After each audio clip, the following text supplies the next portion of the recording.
Negara yang paling bersih daripada korupsi, Denmark. Saking bersihnya, gak ada gedung KPK.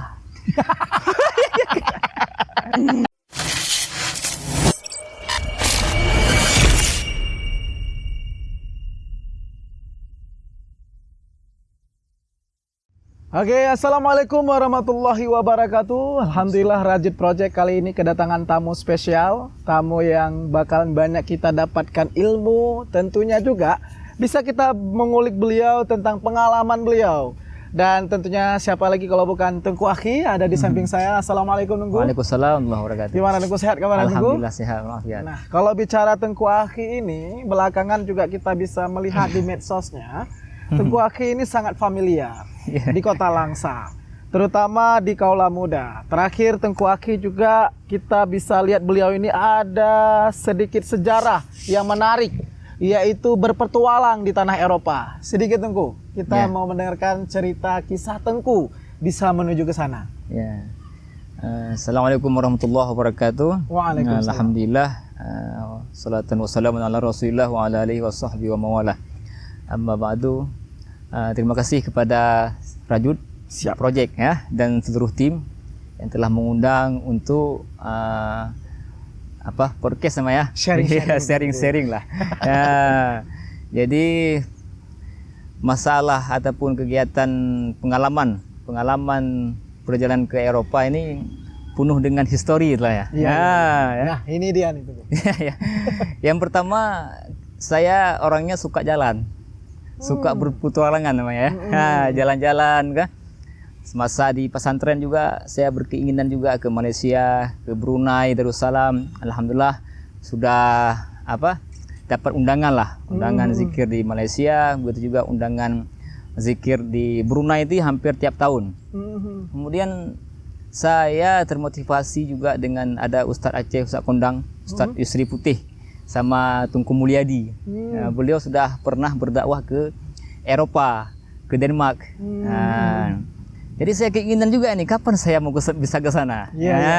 Jadi dengan keinginan yang kuat, cita-cita yang tinggi, juga ikhtiar usaha yang pertama saya kenalan lewat Facebook dengan orang Aceh yang ada di Eropa.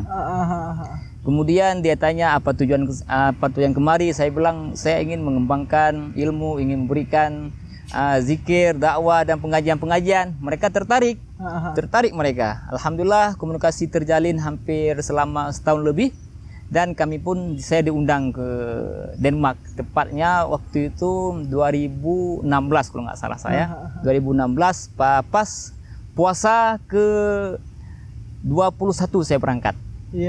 Ramadan ke-21 saya berangkat ke sana. Sampai di sana ya bisalah menikmati Ramadan terpanjang di dunia saat itu. 21 jam. 21 jam. 21 jam. Gimana perasaannya ini? Wow. Enak kan? Kenapa Tengku bisa sampai 21 jam? Sedikit Tengku. Karena kan di sana kan ada musim. Ada musim dingin, ada musim panas, juga ada musim salju, musim semi ya kan? Kalau musim panas ini jangka hari itu panjang. Kalau musim dingin jangka harinya pendek, lebih panjang jangka malam. Kalau di mau ke sana datang puasa pas musim dingin ya, musim salju. Amin. Itu puasa cuma 6 jam. Amin Tengku. Nah, sedikit Tengku. Kalau bicara Tengku, kata Tengku punya jiwa petualang nih, mau pergi-pergi nih. Maksudnya kan kenapa nggak berbicara skala Indonesia dulu lah Tengku? Kan umumnya kalau saya misal saya harus bisa ke Banda Aceh bisa nanti. Kenapa langsung tembak keluar nih Tengku nih? Soalnya kan gantunglah cita-citamu setinggi langit itu. Ya, itu apa tuh namanya tuh? Patah orang ya. Iya. Gantungkan. Tapi jangan cuma digantung, diraih. Patah sekarang gantungkan cita-citamu setinggi langit. Iya. Jadi kita cuma menggantung-gantung aja, nggak kita raih. Sama aja. Artinya ketika berkeinginan kita harus kejar. Harus kejar dengan usaha dan ikhtiar kita selaku ini kan makhluk manusia yang normal harus berikhtiar dan berusaha untuk menggapaikan cita-cita tersebut. Nah, berbicara di Denmark, setelahnya Tengku. Apakah Tengku lanjutkan lagi? Sampai di Denmark kita pun diundang ke Norwegia. Di situ juga ada komunitas masyarakat Aceh, seperti di Denmark juga, di Norwegia kemudian ke Swedia juga, tepatnya di Stockholm. Di itu juga ada komunitas masyarakat Aceh. Karena orang Aceh ini yang ya sudah tersebar di seluruh dunia ya kan. Seluruh dunia. Dan komunitas ataupun kekuatan kekompakan masyarakat Aceh di luar negeri pun sungguh luar biasa. Dimanapun, baik itu di Kanada, di Denmark, di Malaysia, di Eropa, di Qatar, di Kuwait, di Arab, semua kekompakan masyarakat Aceh tetap luar biasa. Berarti di sana ada komunitas Aceh. Ada komunitas masyarakat. Pemuda Aceh di sana, Tengku. Terlepas daripada komunitas pemuda Aceh di Swedia, di Kanada, di Denmark kala itu, Tengku. Masyarakat di sana sendiri melihat kehadiran tablik-tablik pengajian seperti itu, bagaimana respon mereka, Tengku? Alhamdulillah sangat baik. Mereka senang dengan kehadiran, bahkan dengan ada kehadiran kita seperti itu, kita berikan sedikit ilmu, sedikit silaturahmi lah. Jadi mereka senang, luar biasa senang ya, alhamdulillah. Artinya mereka welcome, Tengku. Welcome. Ini kan bertolak belakang dengan media yang kita baca, Tengku. Ada Islamophobia di tanah Eropa. Bahwasanya banyak aksi-aksi orang yang menolak Islam di sana. Kehadiran kaum muslimin yang membuat perkumpulan. Ini kan seperti bertolak belakang, Tengku. Enggak. Karena di negara Denmark itu, kalau kita share di Google ataupun di mana, negara paling sosial di dunia itulah Denmark. Norwegia, ya, negara yang paling demokrasi juga mereka. Ya, jadi mereka tidak memandang siapa yang datang, siapa yang ini, tidak. Mereka lihat paspor, siapa nih? Orang Islam dari Indonesia, lengkap datang masuk, tidak dipersulit kita. Ya, bahkan saya kok lebih sulit masuk ke Malaysia. Wah, kenapa itu? Kenapa? Coba ada histori nggak kira-kira? Maksudnya ini banyak pertanyaan. Mau ngapain kemari? Mau jumpa siapa? Mau kerja apa? Gitu-gitulah pertanyaannya. Jadi karena banyak pertanyaan kita pun gugup. Iya. Tapi kalau sana dilihat langsung boleh, welcome. Masuk kita ke dalam. Saya pun tuh pengalaman saya itu dari Malaysia ke Turki sekitar 10 jam lebih terbang. Dari Turki ke Denmark itu membutuhkan waktu 3 jam. 3 jam tuh saya nggak tidur tuh di pesawat. Berpikiran ya, bagaimana nanti saya ngomong bahasa Inggris saya pun agak-agak dikit-dikit ya kan. Nggak terlalu fasih kan. Takutnya nanti salah kita bilang membarah orang sama kita. Iya.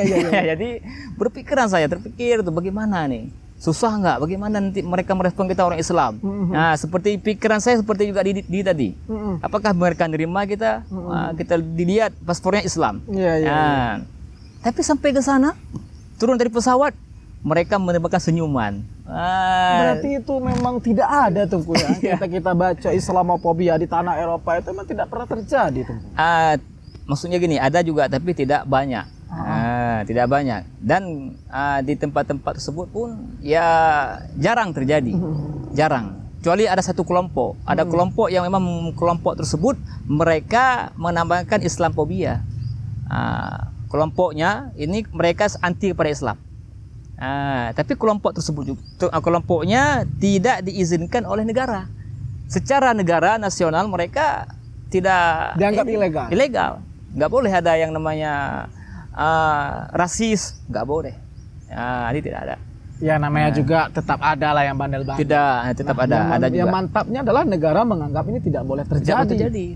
Negara melihat ini semua masyarakat yang bernaung di negaranya itu bebas berekspresi. Betul. Ya. Bebas untuk memilih agamanya. Iya. Nah, kalaupun muncul komunitas jahat ini, artinya negara juga melarang mereka. Tengku, dari perjalanan Tengku lintas negara Eropa, yang menarik melihat bangsa Eropa, melihat kehadiran Islam? Saya yang menarik ataupun yang terkesan itu, mereka banyak mengaplikasikan hukum Islam, mengaplikasikan sunnah-sunnah Nabi. Yang sekarang kita itu menjadi hal yang tabu. Padahal mereka yang aplikasikan yang pertama sifat siddiq. Sifat siapa tuh? Sifat Nabi kan? Siddiq artinya benar, jujur. Dan sifat jujur inilah yang mereka kembangkan dan mereka tanamkan kepada anak cucu mereka. Sehingga coba kita lihat negara yang paling bersih daripada korupsi, Denmark. Saking bersihnya gak ada gedung KPK. Di tempat kita gimana? Makin besar gedung KPK-nya, Ya gitulah, bisa dilihat sendiri lah, ya kan? Nggak ada. Iya, iya, iya, iya. Berarti nggak ada gedung-gedung KPK, nggak ada penangkapan KPK, nggak ada. Ya, bahkan pemerintah kok ketawa ini, lucu ya. Nggak ada tim ini, tim apa yang khusus menangkap apa namanya itu OTT, nggak ada di sana. Nggak ada. Oke, next tunggu terus tunggu. Ya, kemudian ada sifat sidik itu mereka tanamkan, sehingga ada juga beberapa apa namanya gede yang jual-jual buah-buahan itu, jual-jual beras, nggak ada ini ya kasirnya. Hah? Nggak ada kasir, Maksudnya nggak ada yang jaga ya? nggak ada yang jagain. Jadi proses beli Prosesnya jual beli ya masukkan ke celeng aja. di Denmark. Di Norway, di Denmark di mana? Di Norway yang saya pergi di Denmark gitu juga. Nah, masuk kita ke tempat, kita cuma ngambil barang berapa harganya misalnya. 25 kron, 50 kron kan? Tinggal kita ambil uang, masukkan ke celeng. Ya, saya bingung gitu. Saya nanya sama kawan, ini nggak akan dicuri nanti barangnya? Iya. Mereka jawab, dicuri kenapa? Artinya apa? Mereka jarang ataupun tidak pernah ada kejadian kehilangan barang. Gitu ya. Itu satu. Satu. Next tunggu. Ya, selanjutnya kemudian ya masalah mereka menanamkan sifat sosial yang tinggi. Sosial yang tinggi. Mereka tidak mau melihat orang susah. Kalau kita senang lihat susah ya. SOS. Susah orang senang, senang orang susah. Ya, mereka tidak. Sehingga kenapa saya heran juga kenapa mereka menerima seluruh apa namanya imigran dari Suriah, iya. dari bahkan dari Aceh juga, dari Palestina, dari Turki, dimanapun ada negara konflik, mereka menampung. Ya, mereka termasuk negara yang hari ini membuka diri bagi Betul. para imigran yang ingin mendapatkan perlindungan. Betul, betul. Itu karena sosial mereka sangat tinggi. Ya, maka Suriah pun banyak di sana, orang dari Palestina pun banyak, dari Pakistan, dari manapun ada. Sehingga alhamdulillah sekarang kita lihat perkembangan Islam semakin besar di negara Eropa. Alhamdulillah. Bukan malah terbalik ya, karena gembar-gembar media Islamophobia, malah sebaliknya. Fakta di lapangan Islam malah semakin meningkat di sana. Ya, semakin bicara meningkat. tadi kejujuran, artinya mereka mengadopsi sekali Tengku ajaran Islam. Mereka mengaplikasikan kepada anak-anak mereka. Betul. Nah Tengku, selain daripada itu ada lagi Tengku gak kira-kira yang menarik mereka mengadopsi keilmuan Islam untuk berikan kepada kehidupan masyarakat mereka? Ya, jiwa pemimpin, jiwa saling menghargai, jiwa saling tolong menolong, ya. Ini mereka adopsikan semua. Nah, sehingga memang mereka tidak, kita lihat di sana orang susah nggak ada. Orang yang tidak ada pekerjaan mereka tampung oleh pemerintahnya, mereka kasih kerjaan. Kamu ini cocok dalam bidang apa? Iya. Kerja, uang digaji kita kasih. Rumah nggak ada dikasih rumah, gaji dikasih. Orang di sana yang tidak ada kerjaan, ya kan, tetap dapat gaji. Nggak ada kerjaan. Gaji tetap ada, jalan. Kita ya udah ada kerja nggak ada gaji ya dia. Ya kelas beramal. Makanya ini sedap juga Tengku nih. Malah makanya. Tapi nih, satu lagi. Tapi mereka kalau nggak ada kerjaan malu. Ya, malu cuman hanya sebatas menerima pemberian daripada pemerintah, tapi mereka tidak bekerja untuk pemerintah. Berarti ada sifat malu. Ada sifat al-haya, malu namanya. Ya, itu kan apa namanya ya, perintah anjuran daripada Rasulullah, al-haya'u minal iman, harus tanamkan rasa malu, dan mereka mengadopsi perasaan malu. Tapi nggak semua, cuman bagian-bagian itu aja. Malahan kalau kita bicara itu kan nggak ada salahnya sih menerima bantuan tanpa bekerja. Iya. Toh juga sekarang kan kita lagi gaduh-gaduhnya bicara bantuan nih. Tapi di sana malah mereka malu secara pribadi, mereka malu menerima bantuan tanpa kerja. Iya. Konon lagi pasti mereka malu nih membuat kesalahan. Begitu, betul. Malu.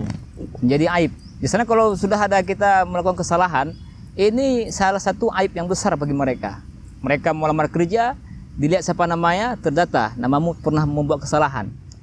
Ya, jadi terhambat dari sisi apa namanya, bekerja terhambat. Maka mereka tidak bisa melakukan apa namanya, anarkis, tidak bisa melakukan kejahatan. karena efek besar pada mereka. Konon lagi mereka para politisi pasti paling takut nih bicara korupsi, malu. Betul, benar.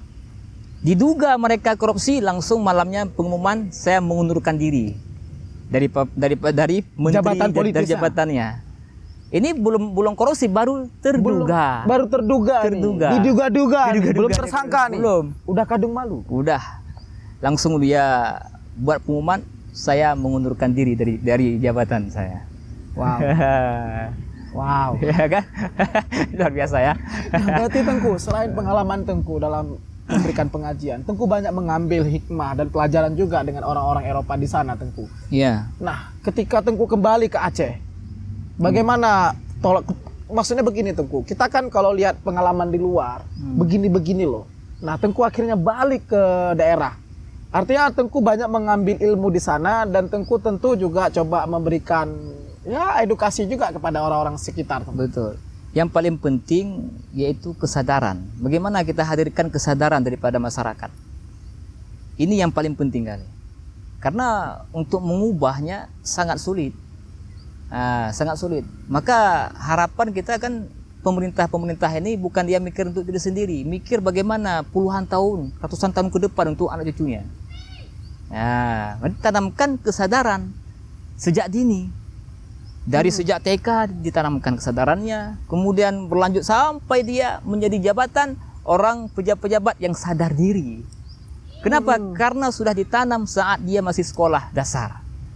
Sama seperti kita ngobrol tadi Tengku, kayak di Denmark itu. Artinya mereka sudah bukan kadung hari ini mereka langsung siap. Tidak. Mereka sudah melewati proses jauh ke belakang. Ratusan tahun. Berabad-abad.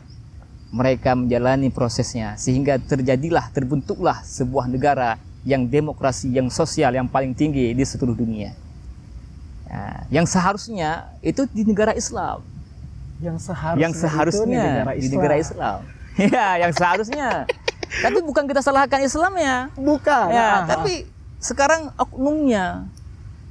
Kenapa para pemimpin yang mereka kuliah ke luar negeri, tapi mereka tidak mempelajari hikmah-hikmah, ataupun tidak mempelajari, cuma dia pelajari yang dia baca, tapi tidak mempelajari sekelilingnya.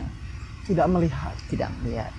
Berarti ruang baca dia hanya sebatas teori dan buku. Betul.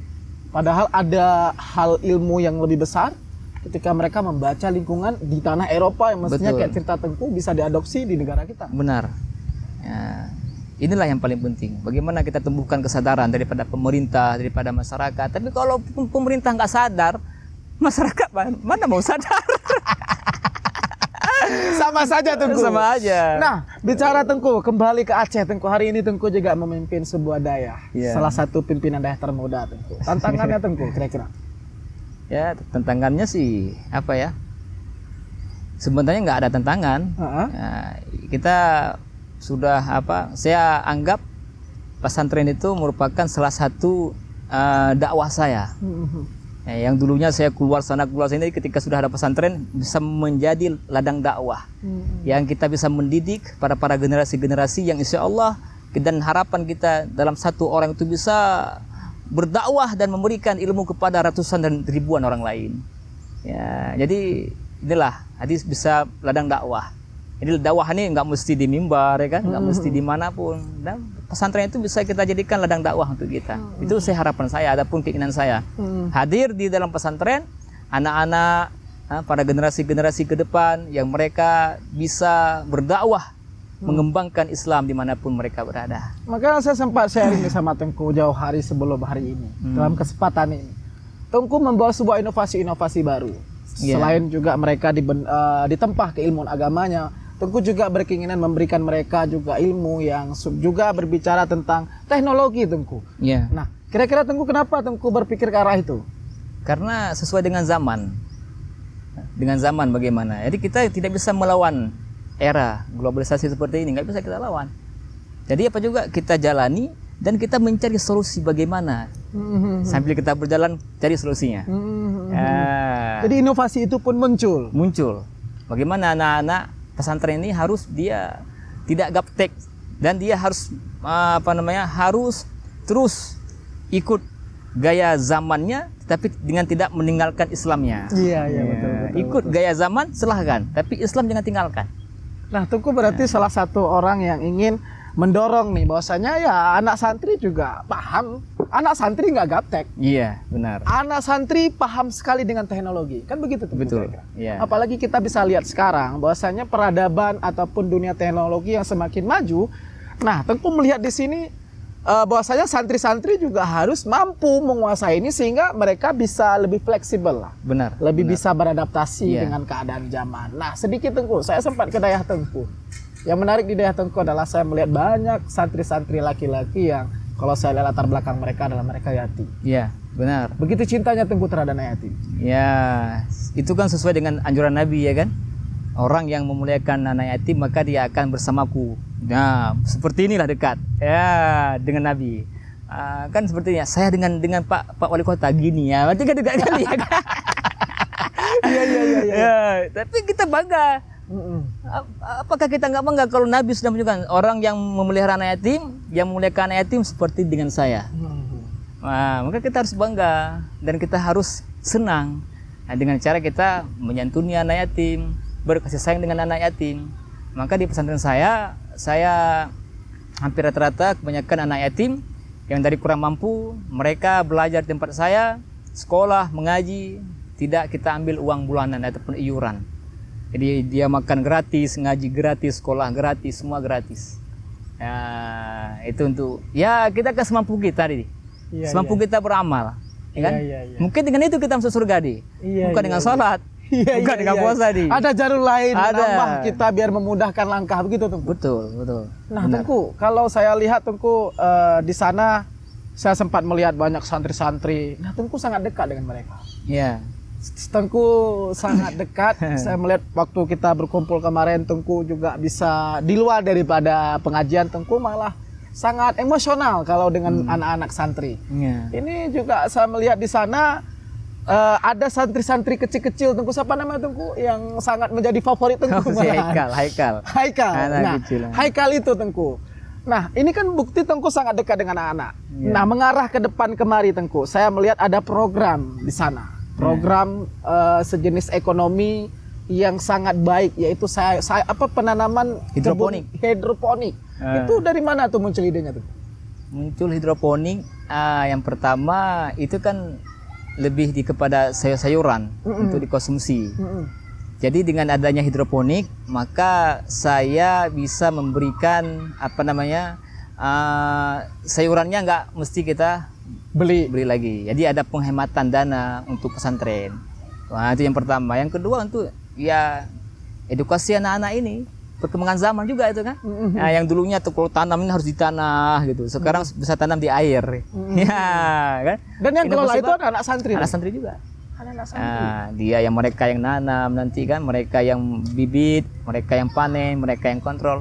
Ya, mereka semua. Ya. Ada nggak dari mereka yang ingin punya mimpi seperti Tengku bisa menjelajah tanah air? Ya, banyak. Ya. Salah satunya mungkin ada nggak satu Tengku yang Tengku lihat dari mereka yang punya keinginan tinggi? Ada. Ada beberapa orang anak-anak kita, santri kita yang memang keinginannya ya dia kan bagaimana saya pun katakan sama mereka, kalian harus lebih daripada saya gitu. Kalau saya Harus bisa lebih daripada saya. kalau saya bisa ke Eropa, kamu jangan cuma ke Eropa, ke langit, ke bulan. Begitulah maksudnya ini, kejarlah mimpi kalian lebih daripada yang saya kejar. Ya, begitu maksudnya. Karena toh Tengku juga waktu proses ke sana juga nggak mudah ya Tengku. Nggak mudah Ada juga. perjalanan. Ada perjalanan. Berarti sebelum Tengku ada Tengku Sri Putih, ada Iya. Tengku Mulyadi. Nah itu juga ada jadi motivasi. Betul. Dengan muncul motivasi maka akan muncul keinginan tinggi sehingga langkah-langkah itu bisa terjadi Tengku. Benar. Di era modern seperti ini Tengku, kalau Tengku melihat anak muda menjadi santri, ini kan satu nilai positif Tengku. Ada Iya. gelombang bagus dari anak-anak muda yang hari ini menyukai dunia pengajian. Iya. Nah, kira-kira Tengku, kalau bicara anak muda, keren seperti santri itu seperti apa sih Tengku? Ya, keren seperti santri itu ya mereka tidak meninggalkan kewajiban mereka kepada Allah Subhanahu wa taala. Tidak. Nah, bagi saya itu sudah santri mereka. Sudah santri. Iya, ya. Nah, meninggalkan hal-hal yang tidak bermanfaat dalam kehidupan mereka, mereka sudah santri. Nah, tinggalkan hal-hal yang tidak bermanfaat untuk mereka, yang melalaikan mereka, yang membuat mereka terjerumus kepada narkoba, terjerumus kepada perjudian sebagainya, tinggalkan. Nah, maka butuh ilmu. Nah, maka dengan ilmulah akan menjadi filter kepada mereka ke depan, insya Allah. Masya Allah. Dan harapan juga kita inginkan anak-anak muda terus mereka bisa menjadi pendakwah. Gak mesti dakwah dengan atas mimbar. Dakwah kebaikan kan banyak. Banyak jalan. Ya, dari lewat media, ya kan? Dia share, dia buat YouTube, dia buat aplikasi, dia buat apa konten-konten yang mengarah kepada kebaikan, itu nilai dakwah mereka. Karena innamal a'malu binniyah, semuanya itu landaskan niat kita bagaimana. Maka niatlah kita untuk agama Allah, ya, untuk mempertahankan, memperjuangkan agama Allah. Ya, jadi tidak mesti dia tengku, dia ustaz, wajar ya, enggak. Oh begitu. Iya. Dia juga kan berdakwah juga nih. Insyaallah. Dai, orang yang mengajak kepada jalan kebaikan lewat video-video ini. Lewat podcast, lewat apapun. Ya, bisa menjadi ladang dakwah untuk kita semua. Ya. Tapi kadang-kadang kan anak-anak muda ini kan kalau bicara nanti pakai peci, pakai sorban kan agak jangan pakai. Jangan pakai. Yang nyuruh pakai siapa? Kadang-kadang kan harus ada kewajiban harus pakai peci dong. Enggak, mana ada. Oh begitu. Itu fashion. Yang penting dari dalam hati sendiri. Dari dalam hati kita. Tengku, ada nggak pesan-pesan sugesti nih biar kita bisa dapat Tengku sampaikan nih ke audien Rajut Project agar kiranya juga bisa punya mimpi dan mengejar mimpi itu, Tengku. Nah, langkah-langkah motivasi seperti apa harus ditanamkan untuk anak-anak muda agar bisa menjadi pemuda yang baik, menjadi pemuda yang tidak meninggalkan kewajibannya dan tentunya bisa menggapai mimpinya dengan proses yang dilewati. Kira-kira Tengku, pesan seperti apa, Tengku? Kita gini aja. Simple, yaitu dia harus tahu tujuan hidupnya apa. Apa tujuan hidup kamu di dunia ini? Gak ada lain. Wa ma khalaqtul jinna wal insa illa liya'buduni. Tidak aku ciptakan jin dan manusia tujuan satu, beribadah kepada Allah Subhanahu wa taala. Ibadah itu apa aja, Di? Apa sholat aja? Enggak, banyak ibadah yang harus kita kerjakan.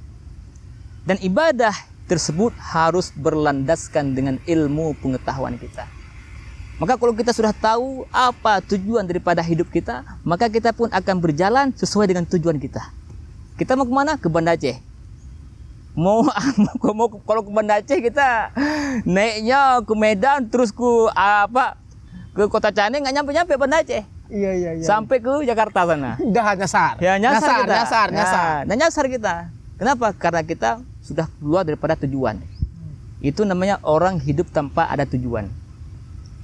Kita hidup apa tujuannya kita? Inilah menggapai ridha Allah dengan cara kita beribadah kepada Allah, karena itu tujuan yang sudah Allah firmankan dalam Al-Quran. Tujuan kita hidup ialah untuk beribadah, dan ibadah bukan di masjid saja, bukan di balai pengajian saja, tidak. Banyak sekali ibadah-ibadah yang bisa kita lakukan tanpa harus ke masjid, tanpa harus ke munasah, tanpa harus ke balai pengajian, banyak. Ya, tapi ingat, ibadah tersebut harus berlandaskan ilmu. Ya. Bek medire, bumugure. Ya, itu dia. Iya, Insyaallah kita pun akan sukses dunia dan akhirat. Jadi anak muda sukses, YouTuber sukses, ya kan? Ya, kemudian ya apapun yang dia jadi, sukses dunia dan akhirat. Kenapa? Karena dia sudah tahu tujuan hidup dia untuk apa. Yang penting tujuan. Tujuan dia. Masya Allah. Iya. Jadi ada tujuan nggak? Apa tujuan hidupnya? Ya, beribadah. Insyaallah Tengku. Insyaallah Tengku. Nah, wow, ini luar biasa nih bersama Tengku Akhi yang hari ini banyak memberikan pandangan, memberikan referensi dunia luar sana seperti apa dengan pengalaman Tengku menjelajah di sana. Dan akhirnya juga kita kembali bahwasanya dalam Islam banyak sekali poin-poin yang bisa kita adopsi. Yang hari ini kita mesti harus iri Tengku ya. Orang luar pakai punya kita nih ceritanya nih. Orang non muslim memakai konsep kita, malah kita sendiri yang muslim mengabaikan atau menganggap itu tabu. Wow, luar biasa Tengku atas waktu dan kesempatannya Tengku. Mungkin di lain kesempatan kiranya kita bisa mengundang kembali nih Tengku Akhi dengan tema-tema yang menarik tentang pemuda nih, karena Tengku juga sangat spirit nih bersama anak muda nih. Terima kasih waktunya Tengku. Insyaallah Rajut Project akan kembali dengan edisi baru dan tentunya bisa mengundang Tengku Akhi kembali dalam lain kesempatan. Saya Ardiansyah Abdullah. Assalamualaikum warahmatullahi wabarakatuh. Waalaikumsalam.